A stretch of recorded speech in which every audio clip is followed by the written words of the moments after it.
দিল্লির একটি জিমে গুলি চালিয়ে তোলাবাজির অভিযোগ দায়ের হওয়া মামলার তদন্তে গুরুত্বপূর্ণ সাফল্য পেল দিল্লি পুলিশ। ওই মামলার অন্যতম অভিযুক্তকে মালদা থেকে গ্রেপ্তার করা হয়েছে। ধৃতকে আদালতের নির্দেশে দুদিনের ট্রানজিট রিমান্ডে দিল্লি নিয়ে যাওয়া হচ্ছে। পুলিশ সূত্রে জানা গিয়েছে, ধৃতের নাম জগদীশ ওরফে জ্যাক। তার বাড়ি দিল্লির সাবলির কাচরিওয়ালি গলিতে। অভিযোগ, গত জুন মাসে দিল্লির একটি জিমে তোলাবাজির উদ্দেশ্যে একাধিক রাউন্ড গুলি চালানোর ঘটনায় তার নাম তদন্তে উঠে আসে। এরপর তদন্তের সূত্র ধরে বৃহস্পতিবার রাতে মালদার ইংরেজ বাজারের কমলাবাড়ি এলাকা থেকে জগদীশকে গ্রেপ্তার করে দিল্লি পুলিশ। শুক্রবার ধৃতকে মালদা জেলা আদালতে তোলা হলে দিল্লি পুলিশের ট্রানজিট রিমান্ডের আবেদন মঞ্জুর করে আদালত।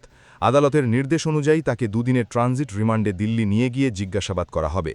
তদন্তকারীদের দাবি, এই ঘটনার সঙ্গে জড়িত আরও কোনো ব্যক্তি বা চক্র রয়েছে কিনা তা খতিয়ে দেখা হচ্ছে। Bureau report, news Bengal today. Meghbela লাইভে আপনার পছন্দের টিভি চ্যানেলস সম্পূর্ণ বিনামূল্যে, শুধুমাত্র মেঘবেলা ব্রডব্যান্ডের কানেকশনের সঙ্গে। মেঘবেলা ব্রডব্যান্ড, বাংলার ঘরে ঘরে। উত্তর 24 পরগনা ও তার আশপাশের এলাকার মানুষের সেবায় ক্যাথল্যাবের মতো অত্যাধুনিক সুবিধা নিয়ে পরিষেবায় ব্রতী সারদা মাল্টি স্পেশালিটি হাসপাতাল।